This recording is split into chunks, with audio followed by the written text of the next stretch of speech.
샬롬, 주님의 이름으로 평안과 위로를 전합니다. 2020년 5월 17일 온라인 예배 9번째로 오늘 하나님 앞에 예배 드리도록 하겠습니다. 여러분들한테 드린 악보 같이 보시면서 찬양하며 하나님 앞에 나가도록 하겠습니다.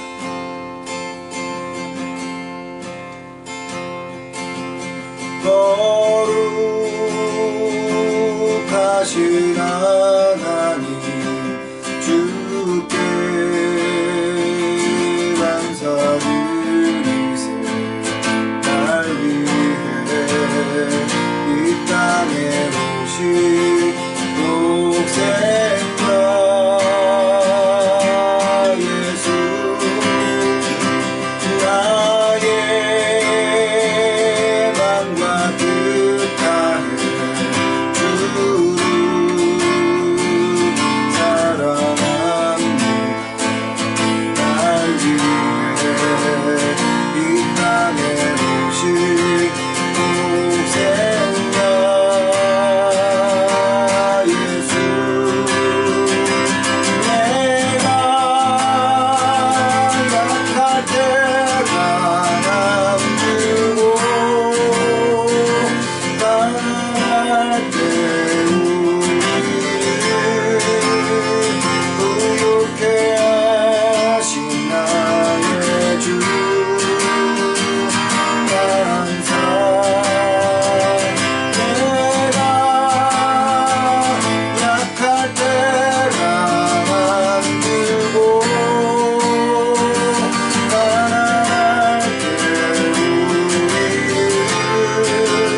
우리 시간 같이 좀 하나님 앞에 기도하시면서 거룩하신 그 하나님 앞에 나의 힘과 능력이 되시는 그 하나님 앞에 오늘도 주님, 내가 나와 예배합니다. 오직 주님만 바라보며 하나님 예배합니다. 이 마음으로 우리 함께 잠깐 같이 기도하시고, 기도 끝난 후에 우리 같이 또 하나님 앞에 사도신경 고백하도록 하겠습니다. 함께 기도하겠습니다.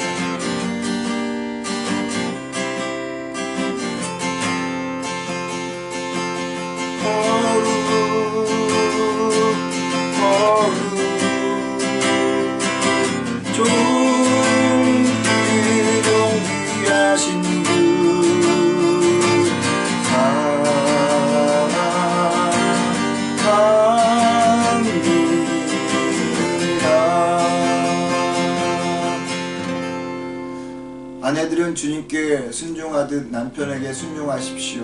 이것은 그리스도께서 교회의 머리가 되시는 것처럼 남편은 아내의 머리가 되기 때문입니다.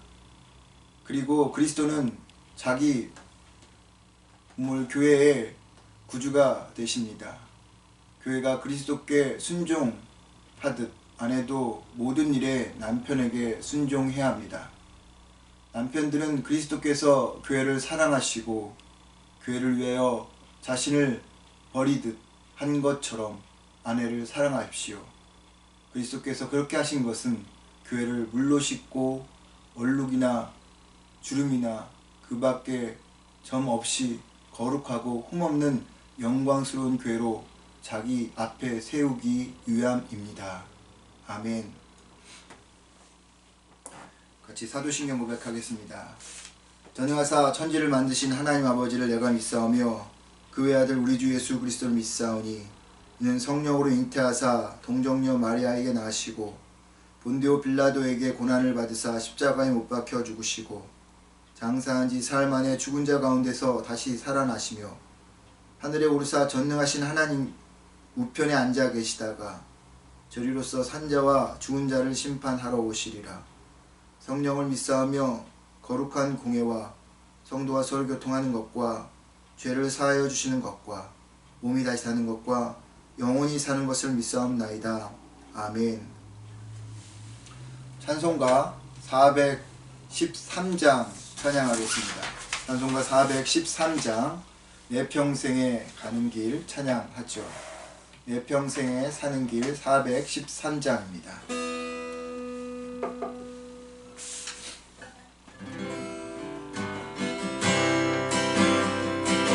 내 평생에 가는 길 순탄하여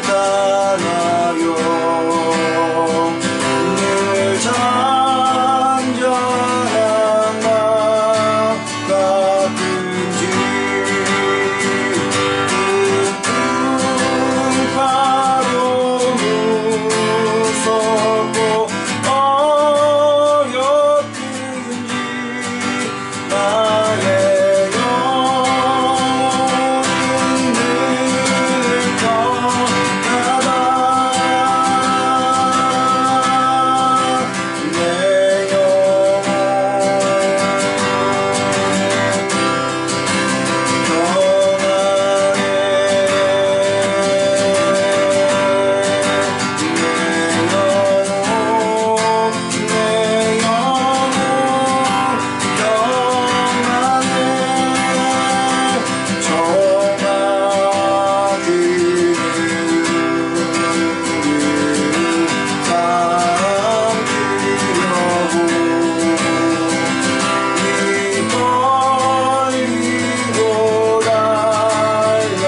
우리 다시 한번 이 시간 기도할 때요, 한 주간 동안 우리 자신들을 돌아보면서 우리가 하나님의 말씀 안에서 살았는지를 좀 돌아볼 수 있는 시간이 되었으면 좋겠습니다. 또 우리 가정을 돌아보면서 기도하였으면 좋겠습니다. 5월의 달 가정을 달을 맞이하여서 나의 부모님을 좀 생각하시면서, 내 자녀들을 생각하면서, 남편과 아내를 생각하면서 우리의 신앙을 다시 한번 주님 앞에 점검하는 기도하는 시간이 되었으면 좋겠고요. 또 고난당한 이들을 위해서 함께 기도해 주셨으면 좋겠고요. 여러분의 중보의 기도를 좀 생각하시면서 기도해 주셨으면 좋겠고, 또 아픈 이들을 위해서도 기도해 주시면 좋겠고, 화요일날 하워드 집사님 장례식도 여러분 기억하시면서 기도해 주시면 좋겠고, 코비드19로 인하여서 고통당하는 이들을 위해서 좀 같이 이 시간 우리 예배를 위해서 하나님 앞에 좀 나가도록 하겠습니다. 함께 기도하도록 하겠습니다. 하나님, 저번 시간 주님 앞에 기도합니다. 아버지 하나님께서 지난 한 주간 동안 하나님의 말씀 안에서 아버지 우리가 원없이 살기를 원했습니다. 사랑하기를 원했습니다. 내 남편과 내 아내와 하나님 나의 자녀들과 하나님의 정으로 사람들과 원없이 사랑하기를 우리가 하나님의 정으로 말씀을 들었고 그렇게 한 주간을 살았는지를 돌아봅니다. 아버지 하나님, 우리가 그렇게 살지 못하였다면, 우리의 입술이 그렇게 행하지 못하였다면 하나님의 시간 용서하여 주시고 우리를 다시 한번 주님의 그 귀한 사랑으로 붙들어 주셔서 아버지 하나님 다시 일어날 수 있는 용기와 힘을 허락하여 주옵소서. 아버지 하나님의 시간 주님 앞에 간절히 구하고 기도합니다. 아버지 육체의 고통을 당하는 이들이 있습니다. 아버지 사모 가운데 함께 없어서 하나님 완전히 귀한 치료가 있는 은혜가 있게 하시고 많은 이들이 함께 기도하고 있사오니 하나님 기도에 아버지 응답이 이루어지게 하여 주옵소서. 또한 아버지 육체의 질고로 아버지 고통을 당하는 이가 있습니다. 사랑과 은혜와 충만하신 아버지 그들 가운데 찾아가셔서 하나님의 영창으로 만져주시고 위로하여 주옵소서. 영적으로 질고를 당하는 이들이 있습니다. 하나님 그들도 주님께서 치료하여 주시옵소서. 내로우신 아버지 하나님 귀한 시간 주기만 구하고 기도하는 것이며 아버지 하나님의 저물이 화요일에 있게 될 하나님 아버지 집사님 아버지 장례식 가운데 하나님 은혜가 아버지 가득 채워지게 하셔서 그곳에 참여하는 모든 유가족들이 하나님의 유함을 경험할 수 있도록 도와주시고 아버지 또 고민식으로 아버지 어려움 당하지 않도록 주님 보호하여 주옵소서. 하나님의 참으로 지금 어려움 가운데 있는 하나님 전세계를 하나님께서 이제 아버지 하나님 우리가 주님 앞에 더 변비할 수 있게 하시고 하나님 기도할 수 있게 하여 주시고 하나님의 참으로 주님 바라볼 수 있는 그런 시간들이 되어지게 하여 주셔서 하나님 우리의 죄를 사하시사 아버지 하나님께서 듣고 하나님의 참으로 이 땅의 전염병들을 하나님께 멈추어 주옵소서. 맥주의 재앙도 멈춰 주옵소서. 가뭄의 아버지 재앙도 멈춰 주옵소서. 하나님 마지막 때를 살아가는 우리들을 위해 있어서 하나님 더 주님을 바라볼 수 있게 한 시간들이 되어지게 은혜를 베풀어 주옵소서. 하나님 한 주간 또한 우리가 알게 모르게 지었던 모든 죄까지도 하나님께서 용서하여 주옵소서. 주님께서 역사해 주시기 원합니다.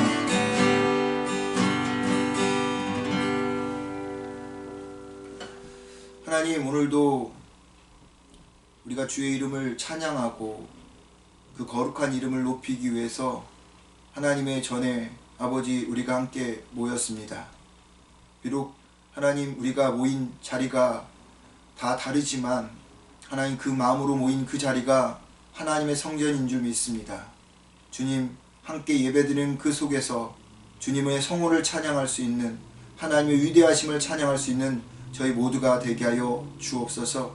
우리의 어떠한 아버지 하나님의 모습을 보고 주님께 나가는 것이 아니라 하나님 당신의 그 놀라운 은혜와 은총을 하나님 기억하며 나가는 저희가 되게 하시고 하나님이 주시는 놀라운 은혜를 하나님 우리의 감사함으로 받아들이며 하나님 우리가 이 시간 주님 앞에 무릎 꿇고 하나님의 그 아버지 하나님 말씀을 우리가 마음으로 받아들이는 복된 시간 되게 하여 주옵소서. 한 주간 동안 우리가 아버지 하나님 정말 원없이 하나님의 사랑으로 사랑하기를 바랬습니다. 하나님 혹시 우리 가운데 아버지 하나님 그 원없이 사랑하는 마음 속에서 그 마음을 가지고 사랑하지 못했던 이들이 있다면 하나님 그들의 마음 속에 위로하시고 하나님 다시 한번 용기를 주셔서 하나님 우리가 마지막 사는 그날까지 모든 이들을 원없이 사랑하는 이들이 되어지게 하여 주옵소서. 또한 그렇게 살았다면 주님 그들을 축복하여 주시고 하나님 그들을 칭찬하여 주셔서 생명의 면류관이 더욱더 하나님께 영광 있게 하여 주옵소서. 사랑이 많으신 아버지 하나님, 이 시간 주님 앞에 간절히 구하고 기도합니다. 아버지 하나님, 정말로 코비드19로 인하여서 온 세계가 그리고 우리 교회가 하나님 많은 가정들이 힘들어하고 있습니다. 주님, 정말로 이 코비드19가 어떤 의미인지 하나님 앞에 우리가 겸손히 겸비하여 마음을 가지고 나가게 하시고 하나님의 음성을 듣게 하여 주시오며 하나님 우리가 숨겨있는 모든 죄들을 주님께 토설하고 하나님 회개하는 시간 되어져 하나님께서 우리의 기회에 응답하시고 그래서 이 땅이 하나님 그 코비드19로부터 하나님 구원받을 수 있게 하여 주옵소서. 마지막 때를 살아가는 저희들 하나님 더 주님 앞에 신실하게 믿음의 하나님 그 경주를 끝까지 하나님 우리 모두가 되어지도록 하게 하여 주옵소서. 지금도 수고하고 애쓰는 수많은 하나님 사람들 그들의 수고가 헛되지 않도록 귀한 열매가 맺어지도록 하게 하여 주옵소서. 하나님 병상에 있는 이들이 있습니다. 영적으로 고통당하는 이들이 있습니다. 하나님께서 함께하여 주셔서 그들을 아버지 하나님 위로하시고 그들의 하나님 눈물을 닦아여 주시고 하나님 그 힘들고 어려운 시간들을 잘 이겨갈 수 있도록 도와주시옵소서. 하나님의 바라고 나오기는 아무것도 염려하지 말고 모든 일에 기도와 간구로 너희 구할 것을 감사함으로 하나님께 아뢰면 평강의 하나님께서 모든 지각이 뛰어나신 그 하나님께서 우리의 기도를 응답하여 주신다 하셨사오니 하나님이여 참으로 각자의 처소에서 하나님 앞에 기도하는 그 기도들이 하나님 응답이 되어지게 하시고 역사하게 하여 주옵소서. 은혜로우신 아버지 하나님 이 시간 또한 주께 간절히 구하고 기도합니다. 하나님 참으로 경제적으로 어려움을 당하는 이들이 있습니까? 주님께서 그들의 가정을 돌보아 주시옵소서. 우리의 자녀들을 돌보아 주시옵소서. 하나님 한국에 있는 모든 식구들을 돌보아 주시옵소서. 아버지 앞에 이 시간 기도하는 것은 이번 주 화요일날 있게 될 하나님 하워드 집사님의 장례식과 하관식 그 모든 순서 위에 하나님의 크신 손이 하나님 활짝 펴지게 하셔서 그 안에 있는 모든 이들이 하나님으로부터 오는 위로와 축복을 경험하도록 하게 하여 주옵소서. 또한 아버지 하나님 그렇게 예배 드릴 때 하나님 코비드19로부터 그들을 또한 보호하여 주시옵소서. 우리의 자녀들을 축복하여 주옵소서. 다음 세대를 주님 이끌어갈 수 있는 귀한 아이들이 되어지게 도와주옵소서. 하나님 우리가 함께하지 못한 이 시간들 더 소중하게 여기게 하여 주시고 그리고 다시 만날 그날 정말로 모임이 얼마나 그리고 함께하는 아버지 하나님 시간이 얼마나 소중한지를 얼마나 귀한지를 더 경험하는 저희 모두가 되게 하여 주옵소서. 주님 오늘 말씀하여 주십시오. 우리의 마음이 열고 주님의 말씀을 듣겠습니다. 하나님 역사하여 주옵소서. 예수님의 이름으로 기도드립니다. 아멘. 교회 소식 알려드리도록 하겠습니다. 여러분 주보를 참고해 주시면 감사하겠습니다. 오늘 온라인 9번째 예배로 참석하신 모든 분들 주님의 이름으로 축복하고 사랑합니다. 코비드19로 인해서 온 세계가 한국도 그리고 이 밴쿠버 우리가 살고 있는 이 땅도 우리의 가정도 여러 가지로 어렵고 불편함을 우리가 겪고 있습니다. 하나님 앞에 더 겸비하게 기도하며 우리의 숨겨진 모든 죄들을 토설하고 하나님 앞에 회개하는 시간들이 되어지고 또 우리가 9시에 일을 위해서 같이 기도하고 있는데 계속적으로 동참해 주시고요. 그래서 정말 하나님께서 우리의 기도 가운데 응답하심을 여러분들이 눈으로 목도하는 그런 증인들이 되시기를 바랍니다. 네, 종교인 카톡방 따로 광고가 있을 때까지 계속 온라인 예배로 드리도록 하겠습니다. 그리고 여러분 헌금 하신 것은 이 트랜스퍼로 이성훈 권사님한테 좀 보내주시고요. 혹이라도 이 트랜스퍼가 안 되시는 분들은 체크를 써도 좋고 해서 이성훈 권사님 여러분 주소록에 다 나눠드린 주소록에 있을 텐데 그 주소록으로 해서 보내주시면 감사하겠습니다. 기도도 우리 같이 했는데 하워드 집사님의 장례식이 이번 주 화요일날 19일입니다. 오후 1시에 포레스론 피너럴 홈에서 열립니다. 고나비에 있는 그런 장례식장인데요. 하나님의 그런 은혜 아래서 이 장례식이 잘 치루어지도록 한 20분 정도 참여해서 장례식과 하관식을 하게 될 텐데 하나님의 그러한 은혜 안에서 잘 치루어질 수 있도록 기도해 주시고 또 유가족들 위에 하나님의 평강이 위로가 함께 해 주시기를 여러분 기도해 주시면 감사하겠습니다. 우리 옆사람 우리 식구들일 텐데 한번 사랑합니다. 제가 원 없이 사랑하겠습니다. 한번 이렇게 꼭 껴안아 주시면 좋을 것 같아요. 오늘 하나님 말씀은 호세아서 2장 16절로부터 20절 말씀입니다. 호세아서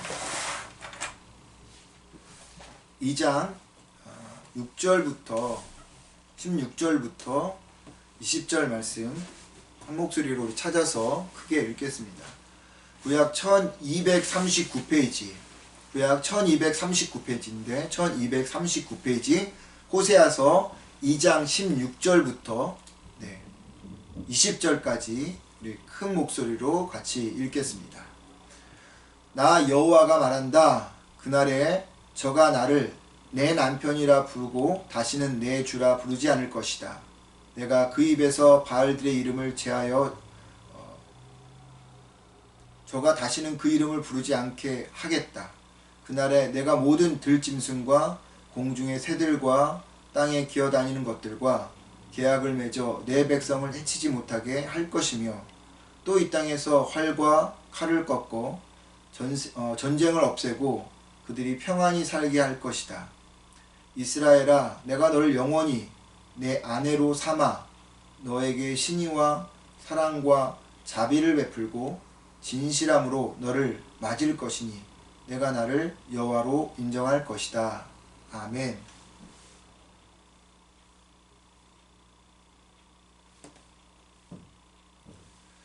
오늘은 호세아서 2장 16절로부터 20절 말씀을 기초로 해서 최고의 남편 또 최고의 아내라는 제목으로 같이 말씀을 나누도록 하겠습니다. 성경에 보면 참 많은 인물들이 등장하죠. 그 중에는 우리가 닮고 싶은 그러한 인물들도 있습니다. 그런데 우리가 닮고 싶어하는 사람들이 한 신앙인으로서, 한 사람으로서 하나님 앞에 비춰지는 모습과 그에게 혹은 자신에게 맡겨진 역할로서 하나님 앞에 비춰지는 모습은 조금 다른 듯 합니다. 예를 들자면 모세가 한 신앙인으로서 하나님 앞에 설 때는 그는 정말 위대한 선지자였습니다. 신명기 34장의 말씀을 보면 그 후에는 이스라엘에 모세와 같은 선지자가 일어나지 않았다라고 평가를 합니다. 이처럼 위대하게 평가받는 모세, 그는 신앙인으로서 하나님 앞에서 대단한 사람이었던 것이지요. 그런데 이렇게 신앙인으로서 하나님 앞에 비춰진 모세와 가정에서 남편으로서 혹은 아빠로서 혹은 사위로서 정말 똑같이 훌륭한 평가를 받았느냐라는 것입니다. 우리 모두는요, 하나님 앞에서 한 사람으로서 열심히 신앙으로 살아가려고 합니다. 그런데 역할로서 우리의 신앙은 어떠한가 생각을 해보죠. 정말 훌륭한 남편인지, 훌륭한 아내인지, 훌륭한 아빠인지, 훌륭한 엄마인지, 훌륭한 자녀인지, 훌륭한 그러한 주인인지, 훌륭한 일꾼, 워커인지, 하나님 앞에서 한 개인의 신앙인이 되려고 우리가 노력하는 것처럼 이렇게 나에게 맡겨진 어떤 포지션, 역할로서도 노력하고 그렇게 살아가고 있는지 한번 생각해 보면 좋을 듯 합니다. 이런 생각을 해보니까요, 한 개인으로서 하나님 앞에서의 서는 신앙과 역할자로서 그 포지션으로서의 신앙이 꼭 일치만은 하지 않는다는 것을 알게 됩니다. 어떤 이들은 하나님 앞에서 개인적으로 훌륭한 신앙인인데 역할로서의 신앙인은 제대로 못하는 경우가 많습니다. 반대로 역할로서 훌륭한데 한 개인으로서의 신앙은 별로인 사람도 있는 거죠. 성경의 인물들도 비슷한 것 같아요. 예를 들자면 아담이 그렇습니다. 아담이 하나님이 만든 최초의 가정에서 최초의 가장이었습니다. 그런 특권을 가진 아담이지만 가정에서는 완전 꽝이었습니다. 선악과를 마누라 하와가 줘서 먹기는 했지만 마누라를 탓하고 더 나아가서는 마누라를 만드신 하와를 만드신 하나님을 탓하는 이런 아담의 모습, 더욱이 본인은 절대 잘못이 없다고 이리 빠져나가고 저리 빠져나가는 그런 아담의 모습이 꼭 미꾸라지와 같은 모습입니다.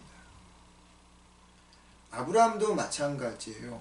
75세라는 늦은 나이에 하나님의 부름에 믿음으로 순종하고 나간 거죠. 그럼 아브라함을 바라보면서요, 많은 사람들이 아브라함을 믿음과 순종의 모델로 삼고자 합니다. 그런데 자기 살겠다고 마누라 사라를 한 번도 아니고 두 번이나 팔아먹었던 이런 아브라함은 하나님 앞에서의 신앙은 어떤지 모르겠지만 남편으로서, 사라의 남편으로서는 완전히 꽝인 거죠. 그러고 보면 사라는 속도 참 좋았던 것 같아요. 두 번이나 남편이 자기를 팔았는데도 끝까지 살았던 모습을 보니까요. 여러분, 야곱은 어떻습니까? 하나님이 주신 축복을 빼앗기지 않으려는 그런 열정, 정말 야곱은 대단했죠. 우리도 그렇고 싶어하죠. 하나님이 주신 축복들 누구보다 받고 싶은 것이 하나님의 그 거룩한 축복을 받고자 하는 거룩한 욕심이 우리들의 마음에 있습니다. 그런 면에서 우리는 야곱을 닮아가려고 노력하는 것이지요. 그런데 4명의 아내를 두는 과정 속에서 이 야곱이 보여주었던 그런 우유부단함, 남편으로서의 역할은 별로였던 것 같습니다. 4명의 아내를 맞이하는 과정 속에서, 자녀들을 낳는 과정 속에서 이 남편으로서 아빠로서의 역할을 제대로 못했기 때문에 이 4 아내가 늘 불화하였었고, 그리고 12 아들들이 어려움에 처하는 일도 발생하였습니다.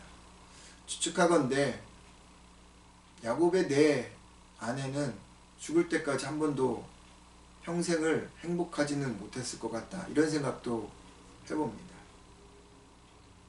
여러분, 누구를 닮고 싶습니까? 아마 모든 사람들이 흠모하고 닮고 싶어하는 성경의 인물 중에 한 사람만 꼽으라 한다면 다윗이 아닐까요?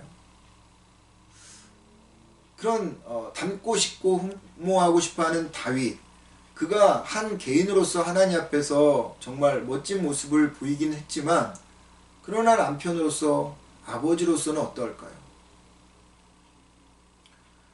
하나님 앞에서 한 신앙인으로서 살아가는 모습은 흠모할 대상일지는 모르겠지만, 남편으로서는 아마 성경에 나와 있는 사람들 중에 단연 독보적인 끝판왕일 것입니다.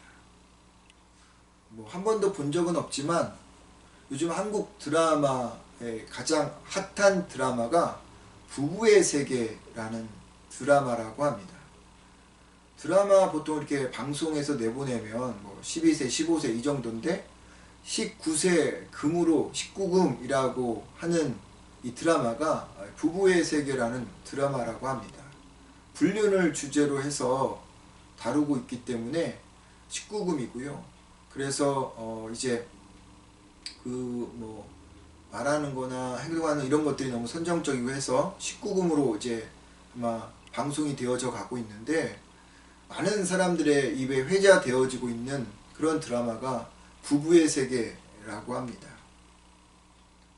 근데 아십니까 여러분? 이 부부의 세계라는 드라마도 다윗의 이야기에는 명함도 내밀지 못하고 있다는 것을요. 남편이 있는 밧세바와 외도하였고요. 또 그것도 모자라 남편 우리아를 제거하려는데 아주 치밀한 그러한 계획, 음모를 꾸밉니다. 결국 밧세바의 남편을 죽이는 이러한 장면은요 정말 악권입니다. 어떻게 저렇게 사악한 사람이 있을까? 그렇게 외도로 낳은 아들이요 죽습니다. 그러한 의미에서 혹 우리가 신앙인으로서 다윗을 닮고 싶은지는 모르겠지만 남편으로서 아빠로서 역할은 어떠한 사람보다 성경에 나오는 어떠한 사람보다 꽝이고요 제로인 사람이 다윗입니다. 이처럼 한 사람으로서의 신앙인과 역할로서의 신앙인은 분명 다른 것 같아요. 차이가 있는 것 같습니다. 그런데 이 둘을 하나님 앞에서의 신앙과 역할로서의 신앙이 쉽지는 않지만 이것을 우리가 살아가는 것이 우리에게 있어서 바로 성도로서의 삶의 모습이 아닌가 생각을 합니다. 그런 면에서 여러분 우리는 어떤가요? 한 사람으로서 하나님 앞에서는 올곧게 서보려고 하지 않습니까? 그런데 정작 가정에서나 일터에서 주어진 그런 역할로서는 제대로 살아가지 못할 때가 많이 있다는 거죠. 그래서 참 아빠가 되지 못하고 참 엄마가 되지 못하고 그리고 참 남편과 참 아내가 되지 못하는 경우도 많고요. 그리고 참 아빠가 되지도 못하고 멋진 주인도 못 되고 또 멋진 성실한 그러한 일꾼으로 살아가지 못할 때도 많다는 것입니다. 신앙의 목표는요, 하나님 앞에서의 우리의 모습과 그리고 세상 앞에서의 혹은 역할로서의 그 모습이 일치되어지는 것입니다. 성과 속이 나누어지는 것이 아니라 같은 그 모습으로 살아가는 것이 신앙인의 목표가 아닐까 생각해요. 제가 이렇게 역할로서 특별히 이제 가정 안에서 남편과 아내로서의 역할을 강조하는 이유, 그렇게 살아야 하는 이유를 말하는 이유는 신앙생활이 결혼생활과 같기 때문이다 라고 하는 것입니다. 조금 곰곰이 생각해 보면요, 신앙생활이라는 것이 결혼생활과 100% 꼭 닮은 그러한 쌍둥이인 것처럼 우리가 알 수 있습니다. 그래서 신앙생활을 잘하면 결혼생활을 잘하고요, 결혼생활을 잘하면 신앙생활을 잘하는 것이 맞습니다. 성도로서 신앙생활을 잘하는데 결혼생활을 잘못한다든지, 성도로서 결혼생활은 잘하는 것 같은데 신앙생활을 잘못하면 한번 깊이 생각해보고 우리가 반성해야 하지 않겠나 생각을 해봅니다. 그래서 오늘은요, 부부의 결혼생활을 좀 신앙생활과 빗대어서 함께 말씀을 좀 나누어 보려고 해요. 여러분, 결혼식은 이렇게 진행이 되죠. 한 남자가 혹은 한 여자가 배우자를 선택합니다. 그리고 사랑의 고백을 하죠. 프로포즈를 하죠. 그리고 많은 사람들 앞에서 죽을 때까지 서로에게 순교를 하기를 맹세하고요, 검은 머리가 파뿌리가 되도록 살겠다고 그렇게 서약하면서 결혼식을 올립니다. 이것이 결혼식이죠. 이와 같이 이 결혼식이 성경에 그대로 이렇게 묘사가 되어져 있어요. 신랑이신 하나님이 한 민족 신부를 선택합니다. 그 신부가 누구죠? 이스라엘입니다. 하나님이 그래서 이스라엘에게 프로포즈합니다. 이집트에서 건져내 주신 것이죠. 그리고 그들과 결혼을 합니다. 그 결혼식장은 어디일까요? 시내산입니다. 시내산에서 신랑이신 하나님과 신부인 이스라엘이 서로 순결하겠다고 맹세하고요. 검은 머리가 팥뿌리가 되도록 같이 살자고 다짐합니다. 그 다짐에 손을 어디 위에다 얹어놓고 하나님과 그리고 이스라엘 백성들이 결혼식을 올립니까? 십계명입니다. 그 십계명이라는 율법 위에다가 하나님의 손과 그리고 이스라엘의 손이 겹쳐져서 결혼식을 올리는 거죠. 그래서 십계명에 근거하여서 제1계명부터 십계명에 근거하여서 하나님, 신랑이신 하나님과 신부인 이스라엘이 결혼 생활을 시작하는 것입니다. 근데 이것이 우리의 신앙생활에 똑같다라는 거죠. 똑같이 적용이 되어지는 거예요. 신랑이신 하나님이 신부인 우리를 선택하죠. 그리고 하나님과 우리가 서로 사랑을 나누는 겁니다. 하나님께서 우리를 사랑하시고 우리가 하나님을 사랑한다는 것을 우리는 구원이라고 이야기를 하죠. 그리고 하나님께서 또 신부인 우리가 그 하나님과 결혼식을 올리게 됩니다. 프로포즈를 받아서 결혼식을 올리죠. 여러분, 그 결혼식이 뭡니까? 세례입니다. 세례는 평생을 하나님은 우리만을 바라보겠고 우리는 검은 머리가 팥뿌리가 되도록 하나님만 바라보며 순결을 맹세하겠다고 하는 시간이 바로 세례입니다. 그러니까 여러분, 세례를 아무렇게나 받아서는 안 되는 거죠. 하나님과 결혼식하는 시간이기 때문입니다. 그래서 교회 성도들 앞에서, 많은 증인들 앞에서 나는 이제 하나님만 바라보고 살아가겠다라고 세례를 받는 것이지요. 이처럼 신랑과 신부, 하나님과 그리고 이스라엘, 하나님과 우리에 대한 이야기, 이러한 이야기가 바로 신앙생활이라는 거죠. 결혼생활, 하나님과 우리와의 결혼생활이 바로 하나님과 우리와의 신앙생활이라고 하는 거예요. 그래서 성경을 보면은요, 신랑과 신부의 이야기가 참 많이 나와요. 훗날 모든 성도들이 마지막 날 하나님 앞에 설 때를 기록한 이 요한계시록도 신랑 신부에 대한 이야기가 나옵니다. 요한계시록 19장 6절로부터 9절입니다. 요한계시록 19장 6절로부터 9절. 요한계시록 19장 6절로부터 9절 제가 한번 읽어 드리겠습니다. 할렐루야! 전능하신 우리 주 하나님이 다스리신다. 기뻐하고 즐거워하며 하나님께 영광을 돌리자. 어린 양의 결혼날이 왔다. 신부는 몸단장을 마치고 빛나고 깨끗한 모시를 받아 입었으니 이 모시는 성도들의 의로운 행위다. 또 그 천사는 나에게 어린 양의 결혼잔치에 초대받은 사람은 행복하다 라고 기록하고 있습니다. 이처럼 성경은 신랑 신부에 대한 이야기가 많이 나오죠. 그런 의미에서 이 결혼생활이라고 하는 것, 그것이 신앙생활과 같은 것입니다. 그런데 여러분, 이런 신앙생활, 결혼생활이 언제 문제가 일어나요? 언제 깨져버리나요? 그것은 서로가 결혼식 할 때 서약했던 그 맹세를 지키지 않을 때입니다. 서로에게 순결을 지키지 않을 때이죠. 남편이 다른 여자에게 눈을 돌리면 결혼생활이 여러분 유지되겠습니까? 아내가 다른 남자와 눈이 맞으면 결혼생활이 이어지겠어요? 이미 서약한 것이 있는데 그 서약을 깨어버리기 때문에 그래서 결혼은 더 이상 유지가 되어지지 못하는 겁니다.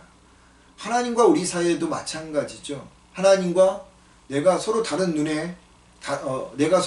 것에 눈이 맞아서 여러분 돌아간다면 결혼 생활이 유지되어질 수 있을까요? 당연히 안 되죠.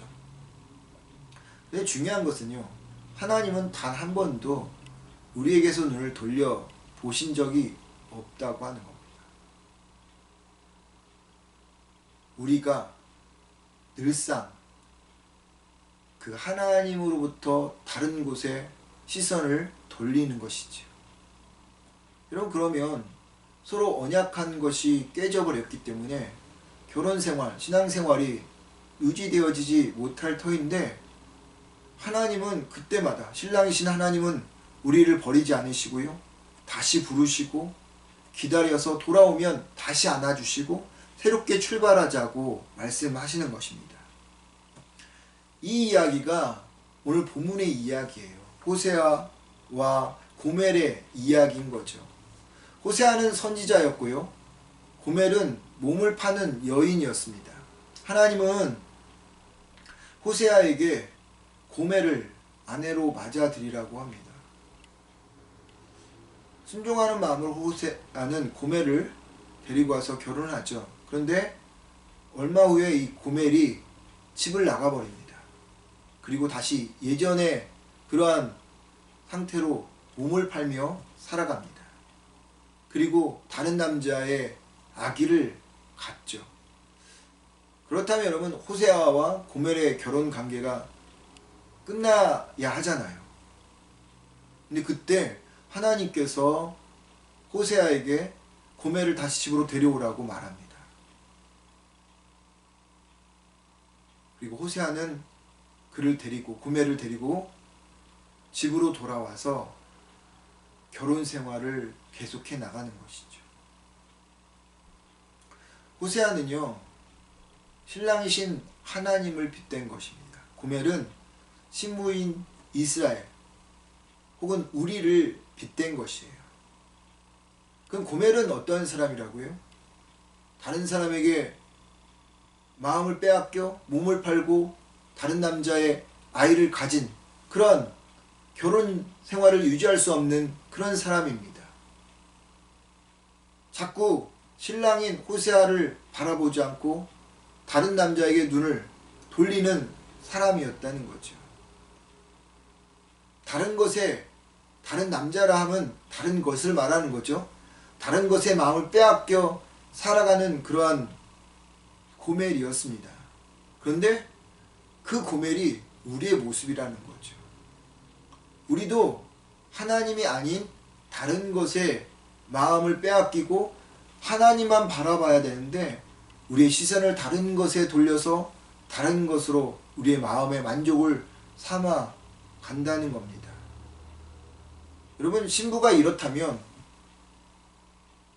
신랑이 여러분 어떻게 살 수가 있겠습니까?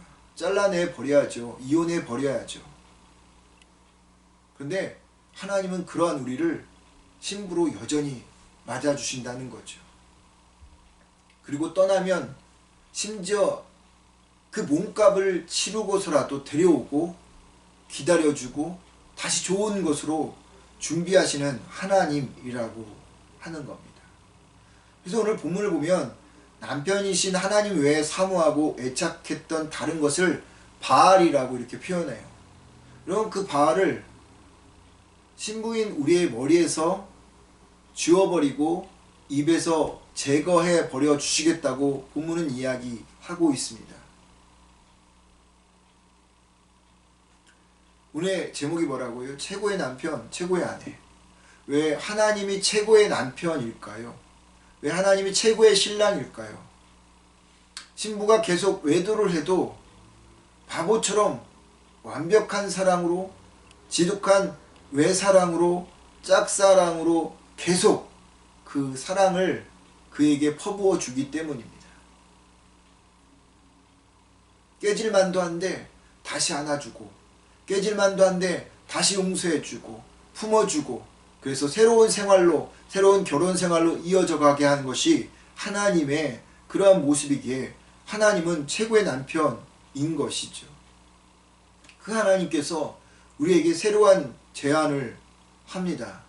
18절 말씀인데 한번 다시 제가 읽어보도록 하겠습니다. 그날에 내가 모든 짐승들과 공중의 새들과 땅에 기어다니는 것들과 계약을 맺어 내 백성을 해치지 못하게 할 것이며, 또 이 땅에서 활과 칼을 꺾고 전쟁을 없애고 그들이 평안히 살게 할 것이다.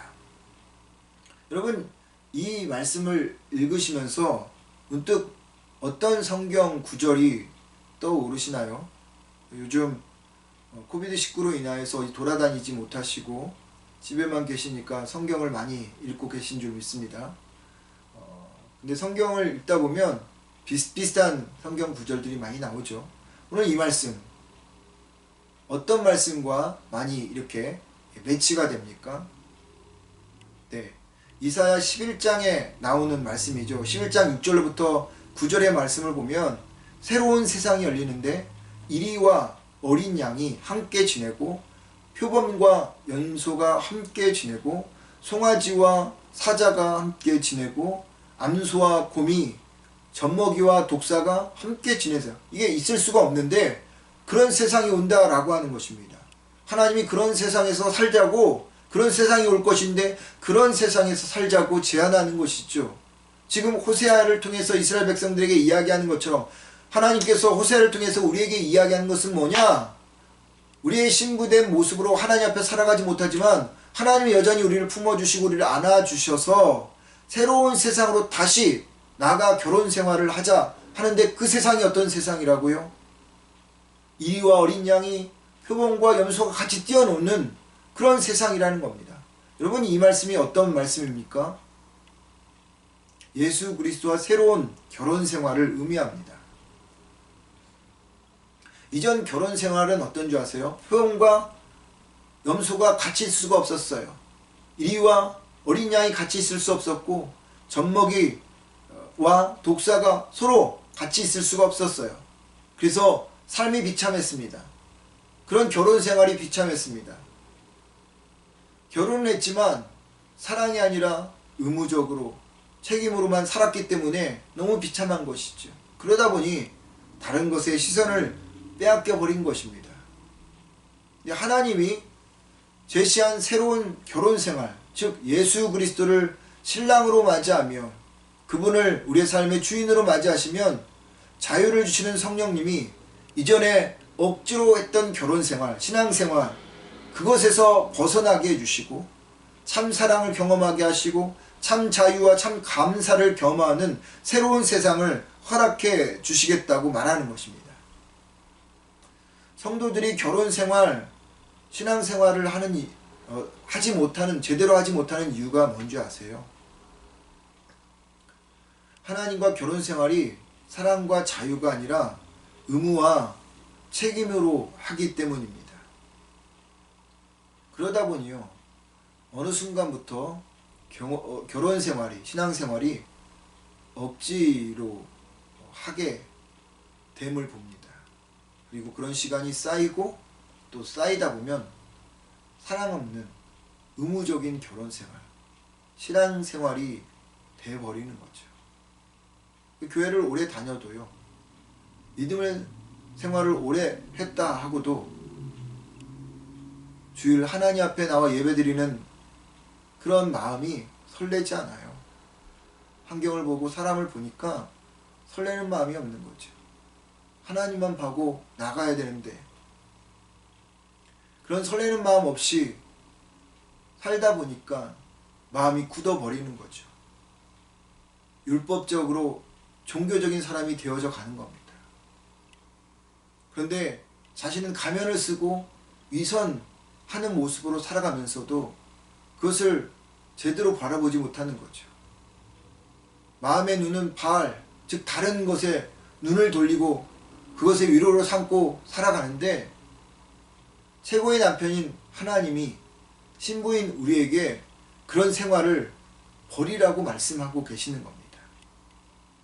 의무와 책임이 아닌 사랑과 감사와 자유를 통해 하나님과 결혼생활, 신앙생활을 유지하라고 하나님께서 또 그것을 원하고 계시는 거죠. 여러분, 하나님과 우리는 어떤 결혼생활을 하고 있나요? 의무와 책임으로 하다가 사랑도 하지 않으면서도 사랑하는 척 하나님을 대하고 있지는 않나요? 아니면 오늘도 그분을 보면서 설레는 마음으로 결혼 생활을 유지하고 있나요? 사랑은 모든 것을 자유하게 하고 즐겁게 하고 감사하게 합니다. 평생 하나님만 바라보십시오. 하나님이 이런 결혼 생활을 하나님과의 관계 속에서도 원하시지만요, 우리의 역할 속에서도, 부부 관계 속에서도 원하신다는 것을 우리는 알아야 합니다. 서로에게 맹세하던 그날, 그 결혼식, 여러분, 우리가 약속대로 살아가야 합니다. 그런데 이런 부부 관계를 하기 위해서는 세 가지의 씨가 필요한데, 하나님이 우리에게 보여주는 것이에요. 부부간에 첫 번째 뭐가 필요하냐면요, 컴포터, 서로 위로자가 되어져야 합니다. 하나님이 우리의 위로자이듯이 남편이 외로울 때 아내가 위로해야죠. 또 부인이 고독할 때 남편이 위로해야 합니다. 서로 위로자가 되어져야 합니다. 서로 위로자가 컴포터가 되지 못하니까 겉도는 거죠. 신앙의 가정은요, 그리스도의 사랑을 가지고 서로 위로해야 합니다. 그럴 때 평화가 찾아오는 것이죠. 두 번째는 커미트입니다. 서로 위임하는 거죠. 하나님께서 우리에게 그렇게 하셨던 것처럼, 하나님이 우리를 신뢰하고 하나님이 우리를 믿어준 것처럼 서로가 남편은 아내를 남편을 서로 자기를 맡기는, 위임하는 신뢰의 관계가 되어져야 합니다. 왜 가정이 어려움을 겪습니까? 왜 부부관계가 깨어집니까? 서로가 서로를 신뢰하지 못하기 때문입니다. 우리가 그리스도께 내어 맡긴 것처럼 남편과 아내도 서로 자기를 맡길 수 있는 그러한 관계가 되어져야 합니다. 세 번째 C는 카운셀러입니다. 하나님이 우리의 카운셀러가 되듯이 부부끼리는 서로 카운셀러가 되어져야 해요. 일방적인 통행이 아니라 서로 들어주고 또 경청하는 관계가 되어져야 합니다. 남편과 아내가 고민이 있을 때 서로 대화를 통해서 문제를 해결해 나가야 하는 거죠. 가정의 행복이라는 것은요, 물질에 있는 것도 아니고 명예에 있는 것도 아닙니다. 서로 소통하는 관계 속에서, 서로 대화하는 관계 속에서 형성되어지는 것이죠. 많은 부부가 문제를 일으키는 이유는 소통의 부재입니다. 한 부부가 있었습니다. 그런데 이혼 위기에 있었습니다. 남자가 이 문제 때문에 상담실을 찾았습니다. 아내가 이혼을 요구한다는 것이에요. 평소 자신을 성실한 남편으로, 이렇게 좋은 남편으로 생각했던 터라 남자는 되게 충격을 좀 받았던 것 같습니다. 그래서 상담사에게 이렇게 말합니다. 선생님, 아내가 갑자기 이혼하자고 합니다. 우리 부부는 아무런 문제가 없는 줄 알았는데 왜 아내가 그러는지 이유를 알 수가 없어요. 그렇게 이야기를 하자 상담사가 물어보았습니다. 혹시 부인에게 건강상의 문제가 없나요?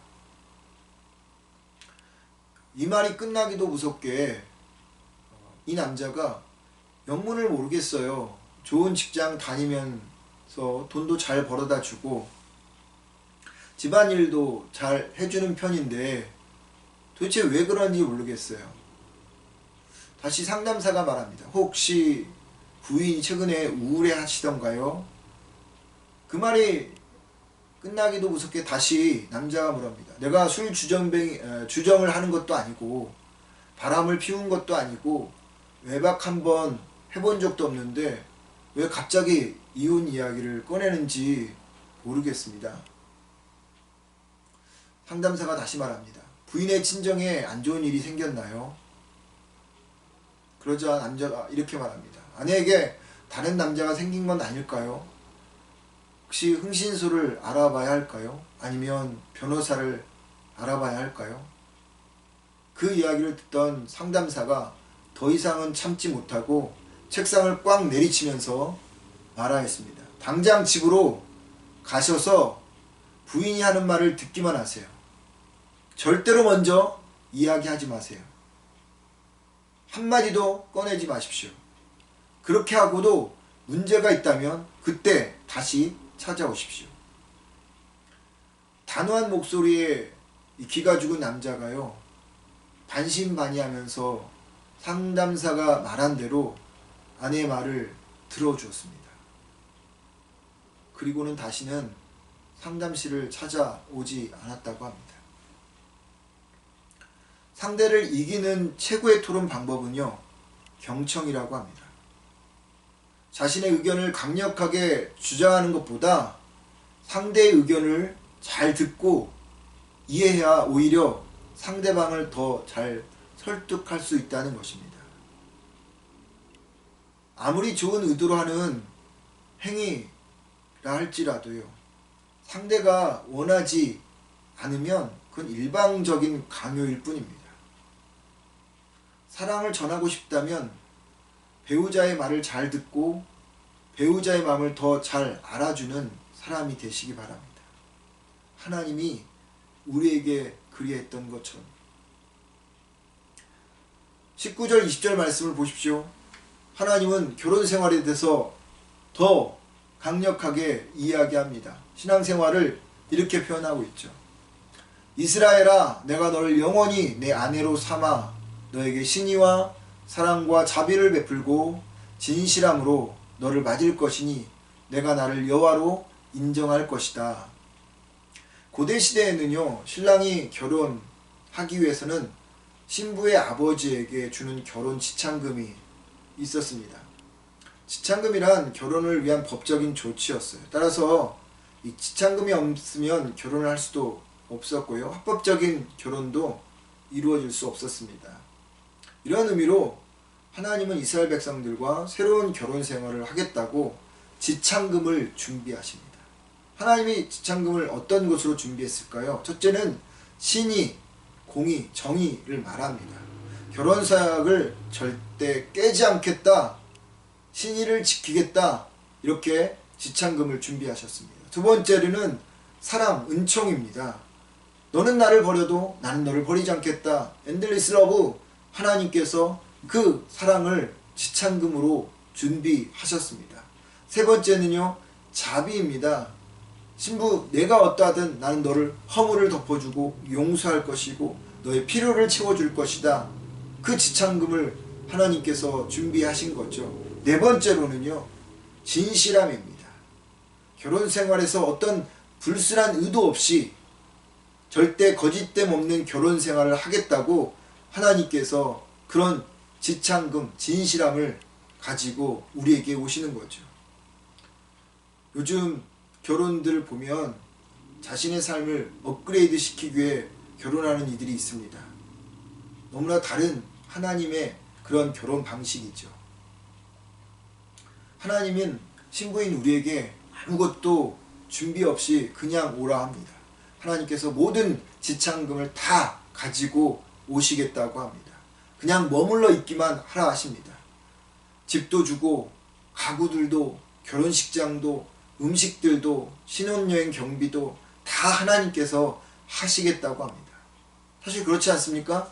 여러분, 하나님과 결혼 생활을 하면 우리가 하는 것은 아무것도 없어요. 그냥 그분의 사랑에 감사해서 그분의 말씀에 순종하는 것밖에는 아무것도 없는 것이 하나님과 우리와의 결혼 생활입니다. 하나님과 이런 결혼 생활을 하십시오. 하나님과 결혼 생활이 즐겁기를 바랍니다. 억지로 의무와 책임으로 하지 말고요, 그분이 준비한 모든 것을 누리는 사랑의 결혼 생활, 신앙 생활이 되시기 바랍니다. 그래서 신부로서의 꽝이 아닌 짱인 여러분들이 되시기를 바랍니다. 그건 삶의 여러분 역할에서도 마찬가지예요. 여러분들이 검은 머리가 팥뿌리가 되도록 서로 순결하게 맹세하고 사랑하겠다고 약속하지 않습니까? 그랬다면 억지로, 의무로, 책임으로 하지 마시고요, 그 약속의 근거에서 성실히 지켜나가시기 바랍니다. 그래서 서로에게 최고의 남편이 되시고요, 최고의 아내가 되시기 바랍니다. 아브람처럼, 아담처럼, 야곱처럼, 다윗처럼 하나님 앞에서는 정말 괜찮은 신앙인들로 비췄지만 남편으로서는, 아버지로서는 꽝이었던 그들처럼 되지 마시고요, 하나님 앞에서나 남편과 아내 앞에서 최고의 신랑과 최고의 신부가 되시기 바랍니다. 42.195km 마라톤이라는 것은 여러분 극한 스포 중에 하나이죠. 근데 전문적인 마라톤 선수도 아니고요. 42.195km 이 풀코스를 수십 번 뛰고 그리고 100km 이상 울트라 마라톤을 뛰었던, 그래서 모두 합쳐서 340번, 정말 대단한 사람입니다. 완주한 사람이 있습니다. 그는 시각장애 1급을 가진 59세 김미순이라고 하는 분이십니다. 28세가 되던 해에 이름도 생소한 베체트병이라는 병을 앓게 되었고요. 10년 후에 시력이 상실할 것이다 라고 하는 그런 진단을 받았습니다. 병을 고치기 위해서 남편과 많은 노력을 했지만 결국 40세에 시력을 완전히 잃어버렸습니다. 하지만 이 김미순이라는 분은 그 상황에 굴하지 않았고요. 할 수 있는 일을 하기 위해서 노력했습니다. 그래서 18년 동안 42.195km 그리고 100km 이상 되는 그런 울트라 마라톤 총 340여 차례를 달렸다고 합니다. 그녀가 달리는 동안 혼자 달리지 않았고요. 그의 남편 김효군이라고 하는 분이 아내의 손을 잡고 동반으로 뛰었다고 하지요. 아직도 매년 42.195km 풀코스를 50회 100km가 넘는 울트라 마라톤을 15회 뛰고 있다고 합니다. 59세인 그분이요. 그래서 이 김미순, 김효근 씨 부부가 이렇게 말했습니다. 영원히 꼭 잡는 손 놓지 않을 것이라고. 그리고 서로 약속한 대로 지금도 달리고 있다고 합니다. 우리에게 영화 슈퍼맨으로 익숙한 크리스토퍼 리브라는 사람이 있는데 1995년 승마를 하다가 낙상하여서 얼굴만 빼놓고 온몸이 마비되는 전신마비가 온 사람입니다. 근데 그가 이렇게 이야기를 하였습니다. 나에게 기적은 다시 일어나는 것이 아니라 사랑하는 아내와 하루하루를 함께 하는 것이다. 사랑하는 사람과 함께하는 삶은 날마다 기쁨이고 기적입니다. 하나님이 우리에게 이렇게 말씀하셨어요. 내가 내게 장가들어 영원히 살되 공의와 정의와 긍휼과 은총 여김으로 내가 장가들며 진실함으로 내게 장가들겠다. 여러분, 하나님께서 그렇게 말씀하신 것처럼 우리도 한 신앙인으로서, 한 사람으로서 하나님 앞에 온전한 신앙이 되시고요. 또 최고의 신부가 되시고요. 역할을 맡은 가장의 모습으로서도 남편으로서, 아내로서, 아빠로서, 엄마로서, 자녀로서, 그리고 주인으로서 혹은 일하는 사람으로서 최고의 사람들이 되시고 최고의 남편, 최고의 아내가 되시는 여러분들이 되기를 주의 이름으로 축원을 드립니다. 기도하겠습니다. 사랑이 많으신 아버지 하나님, 하나님께서 우리에게 최고의 남편이시듯 우리가 하나님 앞에 최고의 아내가 되게 하여 주옵소서. 신부가 되게 하여 주옵소서. 뿐만 아니라 하나님, 나의 남편에게, 나의 아내에게, 그리고 아버지 하나님, 나의 자녀들에게 최고의 하나님 사람들이 되게 하여 주옵소서. 그래서 하나님 앞에서의 하나님 그 신앙과 또 사람 앞에서의 신앙이 아버지 하나님 일치가 되어지고 하나가 되어져 아버지 하나님 성과 속이 구분되는 것이 아니라 하나 되어져 세상을 아버지 하나님 밝게 빛나는 비추는 그런 신앙인이 우리가 되게 하옵소서. 이 한 주간 동안 우리의 가정 안에서 남편으로서, 아내로서, 아빠로서, 하나님 또 엄마로서, 자녀로서 최고가 되어지는 한 주가 되게 하여 주시기 원하옵고 예수님의 이름으로 기도드립니다. 아멘. 찬송가 410장 찬양하겠습니다.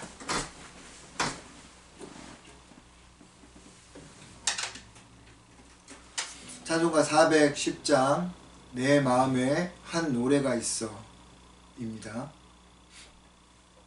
내 마음에 한 노래가 있어 찬송가 410장입니다. 내 마음에 한 노래 있어 나 즐겁게 누르네 이 노래를 부를 때에 은평하니 나누라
기도하겠습니다. 이제는 우리 주 예수 그리스도의 은혜와 하나님의 크신 사랑과 성령님의 감동, 감화, 교통하심이 하나님 앞에서도 최고의 신앙인이 되기를 소망하고 또한 가정 안에서 최고의 남편이요 최고의 아내요 또한 최고의 아빠요 엄마요 자녀이기를 소망하는, 또 그렇게 살고자 다짐하는 당신의 자녀들 머리머리 위에 아버지, 우리가 살고 있는 이 땅 밴쿠버, 또 두고 온 조국 위에 하나님, 그리고 우리의 가정 위에, 또 학업과 일터 위에, 그리고 코로나 바이러스로 인하여 전 세계가 어려움을 당하는 하나님, 이런 상황 위에 아버지 하나님, 그렇게 다시 한번 하나님 살아가고자 하는 모든 이들 그 머리머리 위에 이제부터 영원토록 함께 하기를 간절히 축원하옵나이다. 아멘.